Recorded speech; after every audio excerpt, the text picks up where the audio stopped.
Olá, alunos do sétimo ano, tudo bem com vocês? Aqui quem está falando com vocês é a Prof. Ruth, tá? Prof. Doutora Ruth. Nós vamos falar um pouco hoje sobre a escolástica, que vocês já haviam tratado anteriormente, né? E também vamos tratar um pouco sobre um autor específico da escolástica chamado Alberto Magno, ok? Podem ficar bem tranquilos, podem ficar bem perto do computador, porque eu estou usando máscara, então não tem problema nenhum, tá? Estou seguindo todos os protocolos, ok? Muito bem. Vocês já adentraram um pouco, né, no estudo sobre a escolástica. E vocês bem sabem, então, que os escolásticos ou os pensadores da escolástica, eles tinham, assim como os da patrística, eles buscavam relacionar fé e razão. Muito bem? Então, essa tentativa de relacionar fé e razão, na escolástica ganha um outro elemento, que é a busca por provar a existência de Deus. Então, os escolásticos, eles vão querer provar que Deus existe, mas eles querem provar isso de uma maneira racional, usando a filosofia para isso, então, para auxiliar nessa explicação, ou nessa tentativa de convencimento. Muito bem, então, como vocês podem lembrar, na patrística, os pensadores da patrística, Santo Agostinho, eles se utilizavam muito da filosofia de Platão, né? Então, eles utilizavam muito da filosofia de Platão, a ideia dos dois mundos, né? Ficava bem parecidinha com a ideia cristã do céu e da terra, enfim. E na patrística é interessante que o Aristóteles, os livros de Aristóteles, eles eram proibidos no cristianismo, né? Eles eram censurados pela Igreja Católica, porque se dizia que os livros de Aristóteles, eles tinham uma doutrina, eles ensinavam algo que era contrário ao cristianismo, né? Então eles eram proibidos. Muitas vezes os livros de Aristóteles, quando encontrados, eles eram queimados, eles eram destruídos, né? Aí o que aconteceu? Alguns árabes, né, judeus, né, que eram viajantes, que viajavam vendendo, né, eram comerciantes, eles encontraram muitas obras de Aristóteles e levaram essas obras, né, lá para o Oriente Médio. E lá essas obras, né, alguns filósofos de lá encontraram essas obras e traduziram essas obras de Aristóteles do grego para o latim, né? Principalmente existem dois filósofos árabes, né, o Averroes e o Avicennas, que foram os grandes responsáveis por traduzir as obras de Aristóteles, né, ter contato com algumas obras antes delas serem destruídas e fazerem a tradução. O que se sabe é que muitas obras de Aristóteles não são conhecidas hoje porque foram destruídas naquela época, né? Muito bem.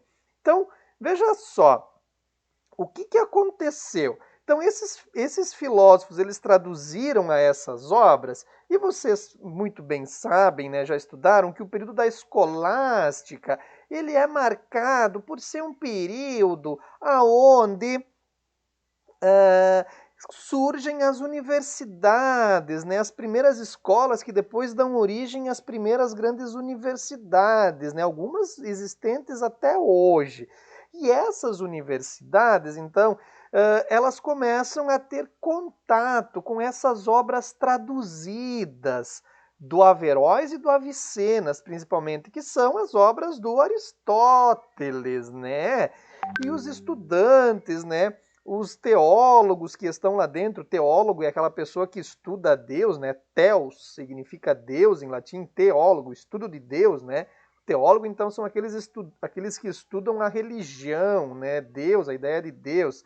Então, esses teólogos que viviam lá nas universidades, né, eles começaram a ter contato com as ideias do Aristóteles e começaram a perceber que o Aristóteles não era aquele autor que dava tanto medo, né? Como se achava que as ideias do Aristóteles poderiam ajudar a entender o cristianismo. Foi isso que eles perceberam. E eles começaram a ler Aristóteles e a interpretar Aristóteles. Ou seja, embora ainda existia uma resistência, né? Algumas pessoas que diziam, nossa, o Aristóteles não dá, o pensamento dele é muito mau, né?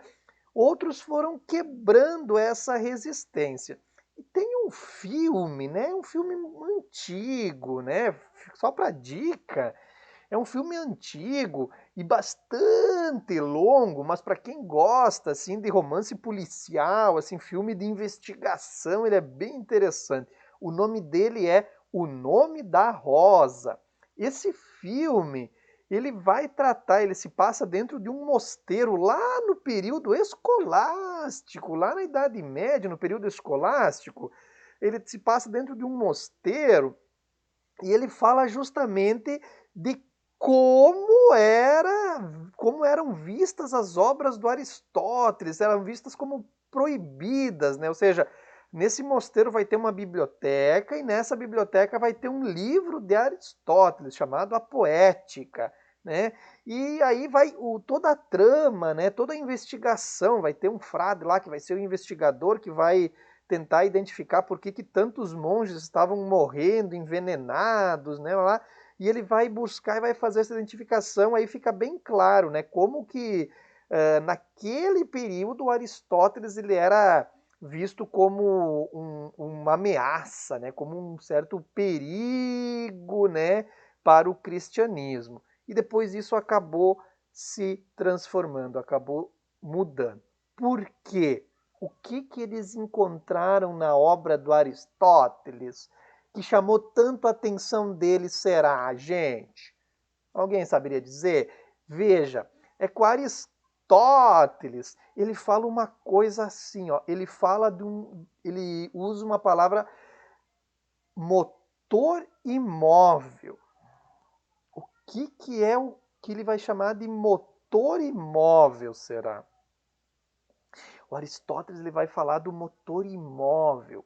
O motor imóvel do Aristóteles, gente, é aquele ser, aquela força racional que começa, ou que é o responsável pelo primeiro movimento e que vai ocasionando o movimento das outras coisas. Tá? Imaginem vocês, tá? Todo mundo já viu uma mesa de bilhar, uma mesa de sinuca, né? Então veja só, tá lá com a bola branca e tem todas as outras bolas coloridas numeradas, né? Você vai bater com o taco na bola branca, a bola branca ela vai girando, vai bater na bola azul, que vai bater na bola amarela, que bate na tabela, vem na bola vermelha, tem um monte de bola se mexendo, né? Aí você vai, olha quanto movimento, e tu vai dizer, bom, a bola vermelha se mexeu porque a amarela bateu nela, a amarela se mexeu porque a azul bateu nela, a azul se mexeu porque a branca bateu nela. Ah, a causa do movimento das bolas foi a bola branca. Acaba aí o movimento? Não, mas a bola branca se mexeu porque o taco bateu nela. Ah, o taco é a causa de tudo. Não, o taco se mexeu porque alguém, você, impulsionou o taco e o taco bateu nele. Ah, então você é a causa primeira. Né? Esse era o pensamento do Aristóteles. Não, mas quem é que é responsável pelo teu movimento? Ah, eu surgi, o meu primeiro movimento, quem me possibilitou, né, foi a mãe, né, que deu a luz para mim e eu nasci, veio ao mundo. Ah, então a causa primeira é a tua mãe. Não, mas a tua mãe só começou a se movimentar porque a mãe dela deu a luz para ela. E assim o Aristóteles vai dizendo, tu vai voltando no tempo, voltando no tempo, voltando no tempo, tu vai chegar em Adão e Eva e tu vai chegar em Deus. Essa é a ideia dos escolásticos. Tá? Essa é a ideia que os escolásticos vão dizer. A ideia do motor imóvel do Aristóteles ajuda a explicar a existência de Deus. Deus, na verdade, é o primeiro motor imóvel que o Aristóteles estava falando. Viu como é que dá para usar Aristóteles para explicar as coisas? E dá para explicar, justificar racionalmente a ideia de Deus, né? Olha que interessante isso, né? Então, aí começou. A ideia de motor imóvel é a principal ideia que vai ser trabalhada pelos escolásticos para se apropriar do Aristóteles agora. Então, a patrística usa o Platão. A escolástica vai usar o Aristóteles. Ok? E na escolástica nós temos dois grandes autores que se destacam, né? Hoje eu gostaria de falar para vocês de um autor chamado Alberto Magno. Tá? Não é o principal autor da escolástica, mas ele é muito importante, tá? Então veja só. O Alberto Magno, ele vai dizer assim, ó, gente, não há conflito entre conhecimento racional da filosofia e as verdades reveladas por Deus, que quem estuda é a teologia.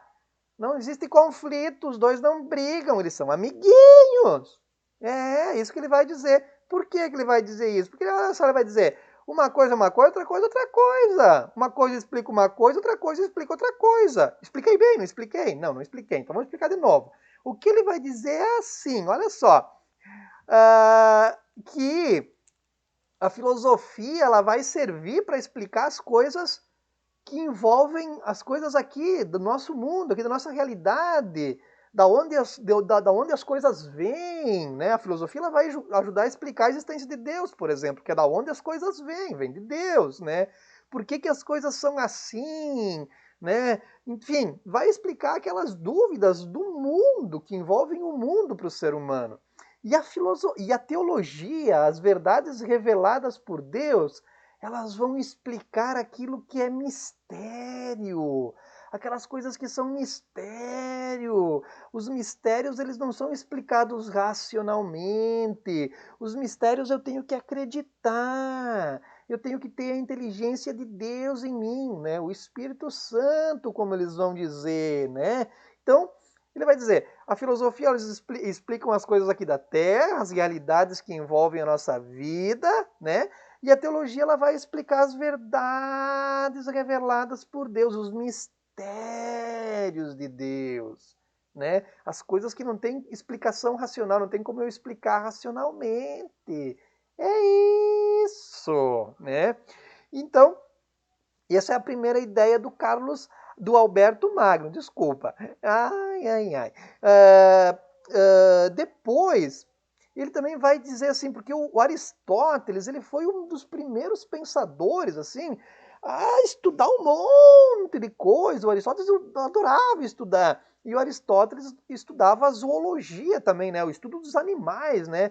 O Aristóteles, por exemplo, foi o primeiro, lá em 400 antes de Cristo, ele foi o primeiro a dizer a baleia é um mamífero. Oh, todo mundo dizendo, não, capaz, peixe. Lá no meio da água, como é que vai se alimentar de leite? Como é que vai mamar na mamãezinha dele? Não tem, baleia não é nada disso, baleia é um peixe. E o Aristóteles dizia, não, baleia é mamífero, baleia mama, baleia isso, né?